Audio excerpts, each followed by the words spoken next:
Halo, selamat pagi pemirsa, apa kabar Anda hari ini? Senang sekali kami dapat menjumpai Anda dalam Berita Papua. Saya Yuni Rumbarat bersama tim redaksi telah menyiapkan sejumlah berita menarik dan aktual untuk Anda. Berikut 3 berita utama kami.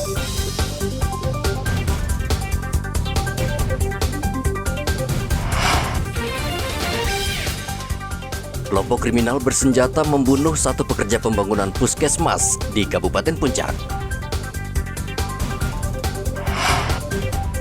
Pembunuh wanita modus gantung diri berhasil diringkus polisi di Mimika.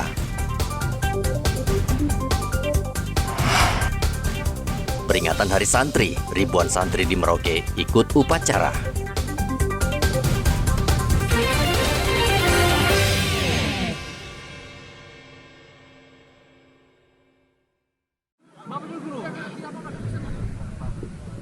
Kelompok kriminal bersenjata kembali menyerang warga sipil di Kabupaten Puncak, Papua Tengah. Sasarannya adalah 22 pekerja yang tengah membangun puskesmas Kabupaten Puncak.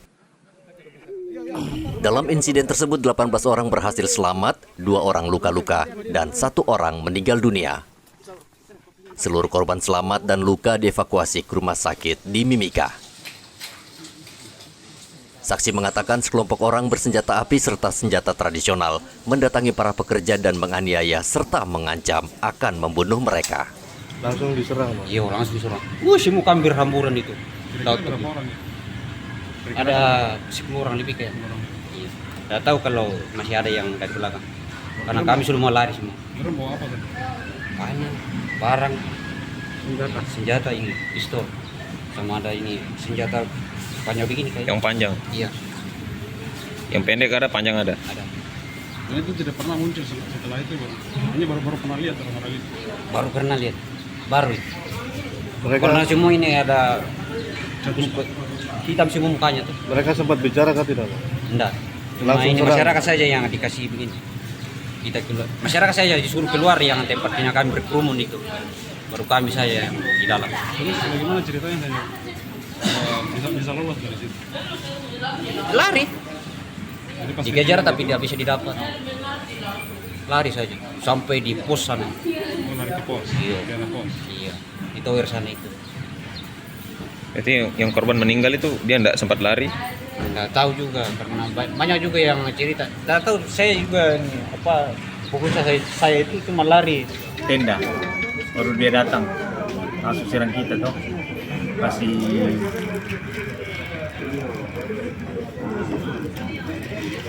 tunjuk pistol.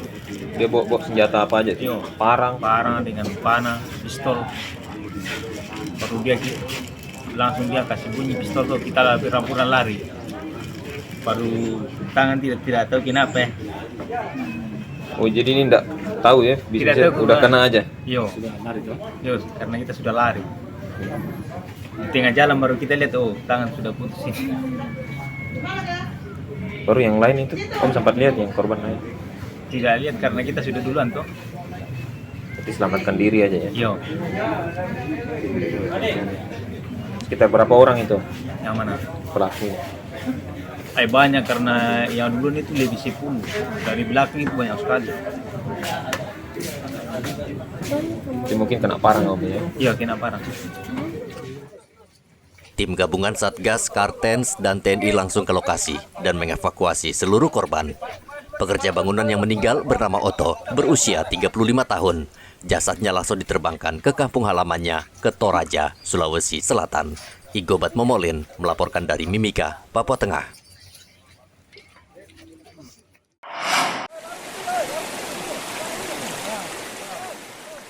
Satgas Damai Kartens menemukan 25 penambang yang berhasil menyelamatkan diri dari serangan kelompok kriminal bersenjata di distrik Seradala, Kabupaten Yaukimo, Papua Pegunungan.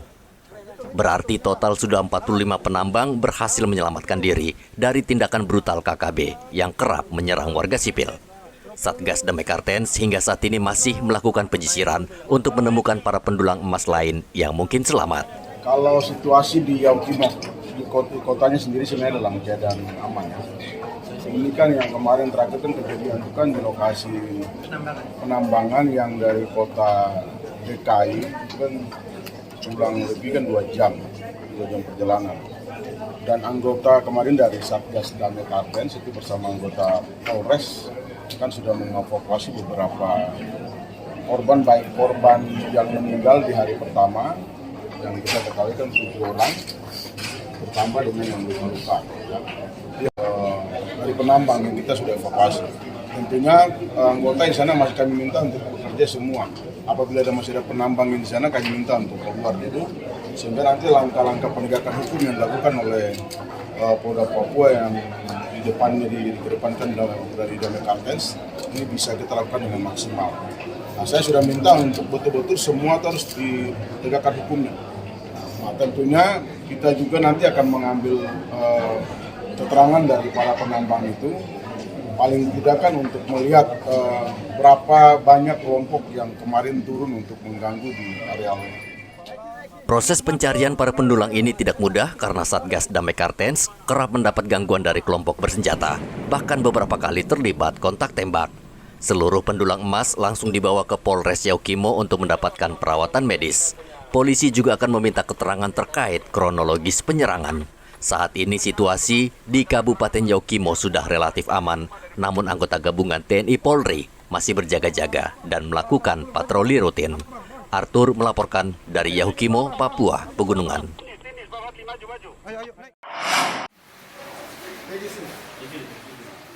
Polsek Mimika meringkus pemuda berinisial MI karena membunuh seorang wanita. Sebelum kasus terungkap, korban ditemukan dalam keadaan gantung diri dengan menggunakan kain jilbab di teralis jendela rumah di Hasanuddin. Polisi saat itu menduga korban tewas bunuh diri. Namun setelah melakukan penyelidikan cukup panjang, terungkap kasus ini berlatar belakang pembunuhan. Korban ternyata selama ini adalah pacar dari tersangka MI. Pembunuhan terjadi karena tersangka kesal, korban menolak diajak kencan pada malam minggu. Ia kemudian mencekik korban hingga tewas, lalu menggantung tubuhnya seolah korban bunuh diri. Setelah kami melakukan penyelidikan dan penyidikan, kami menyimpulkan dan dikuatkan juga dengan beberapa alat bukti bahwa telah terjadi pembunuhan, bukan gantung diri seperti yang dilaporkan. Jadi alat bukti yang mendukung kami setelah dilakukan penyelidikan dan penyidikan, kami menyimpulkan memang terjadi pembunuhan, dan hal tersebut dibenarkan oleh pelaku, bahwa memang setelah dia mencekik korban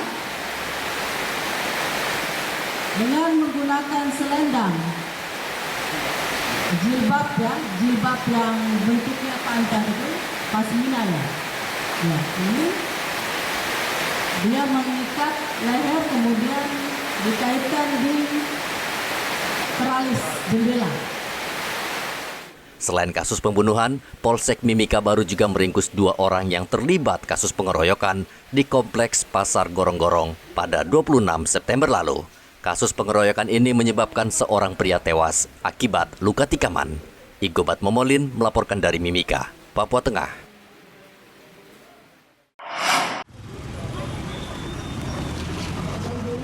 Direktorat Lalu Lintas Polda Papua bersama Badan Pengelolaan Pendapatan Daerah Provinsi Papua dan Jasara Harja Cabang Papua menggelar razia kendaraan bermotor yang belum membayar pajak. Razia berlangsung di halaman Polda Papua dan banyak kendaraan yang terjaring karena belum membayar pajak serta tidak membawa surat lengkap. Fokus razia adalah pengendara yang memiliki tanda nomor kendaraan sudah habis masa berlaku, serta pelanggaran berpotensi menimbulkan kecelakaan. Pengendara yang terjaring langsung mendapat sanksi tilang serta wajib membayar tunggakan pajak kendaraan bermotor. Sasaran kita ini lebih fokus kepada kendaraan yang mungkin ya TNKB-nya habis, masa berlakunya habis, dan atau mungkin ada pelanggaran-pelanggaran kasat mata yang berpotensi menimbulkan kecelakaan baik diri sendiri maupun orang lain. Lalu tetapi yang terpenting di sini karena kami membackup rekan-rekan dari Bapenda dalam rangka peningkatan pembayaran pajak terhadap kendaraan bermotor yang ada di Papua. Karena disinyalir banyak kendaraan-kendaraan yang pajaknya tidak dibayar oleh pemiliknya. Pemerintah Provinsi Papua saat ini memberikan keringanan penghapusan denda pajak yang mulai pada 18 Oktober hingga 18 Desember mendatang. Masyarakat Papua diharapkan memanfaatkan kebijakan ini demi kemajuan pembangunan Papua. Ya, apakah ini pengaruh dari tingkat perekonomian yang melambat, kemudian BBM yang cenderung naik dan sebagainya. Nah, ini yang coba kita bantu karena tingkat penurunan terjadi, maka kita coba lakukan relaksasi. Coba kita lakukan pembebasan denda pajak. Mudah-mudahan dengan kita bebaskan dendanya, penurunan itu kan dorong untuk bisa bergerak. Tetapi juga masih ada ruang waktu selama 2 bulan itu melakukan pembayaran. Tujuan untuk memaksimalkan lagi dan mengingatkan lagi kepada masyarakat untuk bisa memenuhi kewajiban dalam melakukan pembayaran pajak kendaraan bermotor, di mana di dalamnya sudah ada yang namanya sumbangan wajib dana kecelakaan lalu lintas jalan. Karena kita sama-sama pahami bersama bahwa pajak dan sumbangan wajib dana kecelakaan lalu lintas jalan ini akan kembali lagi ke masyarakat, baik dalam bentuk pembangunan dan khususnya SWDK LLJ yang merupakan wilayah jasa raja itu untuk memberikan santunan bagi para korban kecelakaan lalu lintas di jalan. Dalam kegiatan rutin, Bapenda juga memberikan penghargaan dengan memberikan helm dan bingkisan kepada wajib pajak kendaraan yang telah membayar pajak kendaraan tepat waktu. Hendra melaporkan dari Kota Jayapura, Papua.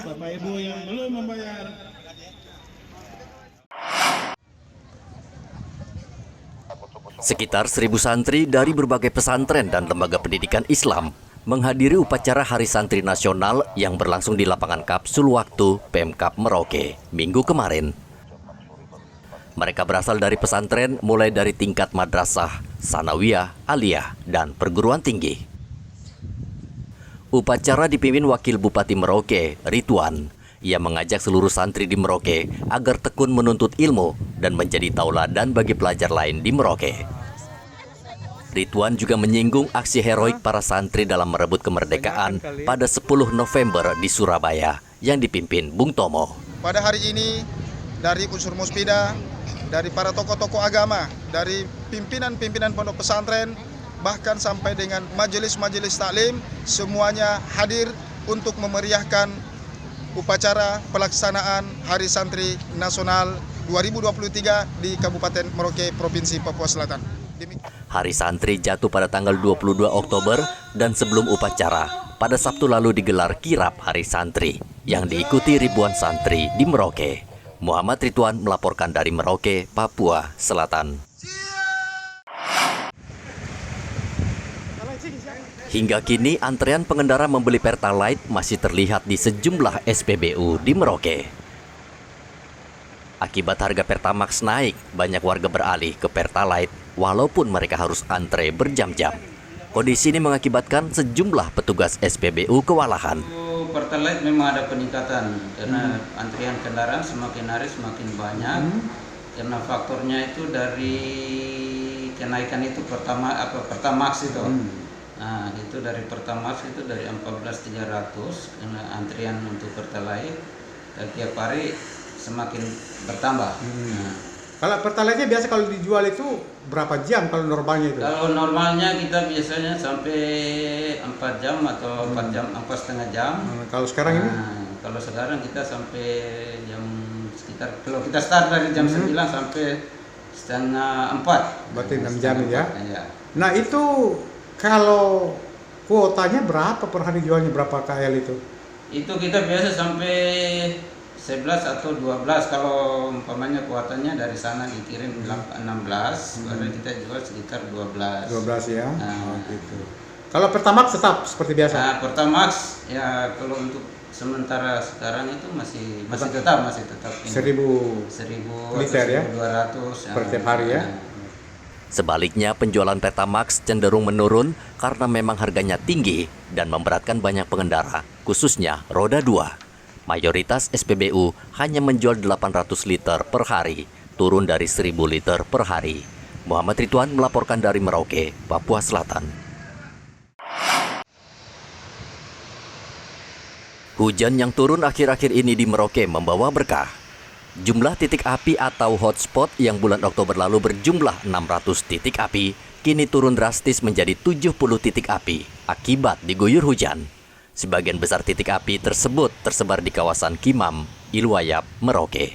Namun petugas Badan Meteorologi, Klimatologi dan Geofisika (BMKG) memperkirakan di Papua Selatan masih diselimuti musim panas karena pemanasan global. Ya, penurunan drastis itu dari apa Bu sebabnya yang? Yang pertama terjadi hujan lokal di beberapa wilayah, khususnya untuk di Sterikuan, Tabonji dan sekitarnya, sehingga terjadi penurunan titik panas, dan untuk tutupan awan cukup signifikan, jadi tidak terlalu panas untuk beberapa hari belakang ini. Jadi titik api pun jumlahnya menurun. Selain faktor alam, pembukaan lahan dengan cara membakar lahan yang kerap masih dilakukan warga menjadi faktor utama bertambahnya jumlah titik api di kawasan Papua Selatan. Sebagian warga kerap membiarkan lahan yang terbakar sehingga api merembet ke lahan lainnya sehingga sulit dipadamkan. Muhammad Ridwan melaporkan dari Merauke, Papua Selatan.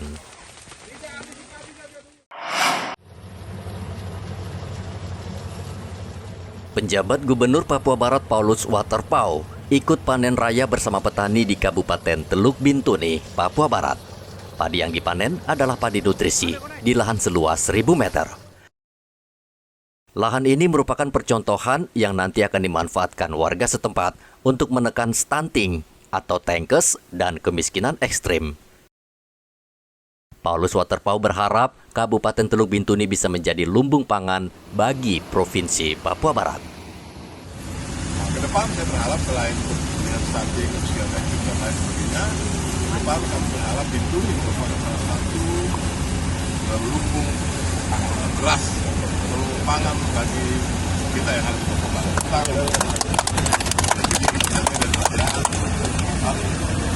Ya, terima kasih banyak untuk komunikasi PPK, itu inspirasi masyarakat.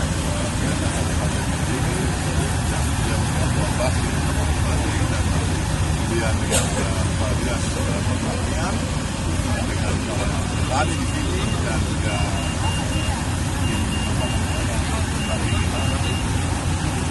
penyuluh pertanian luar biasa. Kita lihat kita sangat tadi ada permintaan untuk saluran air dan tertiar yang menjadi bagi-bagi airnya.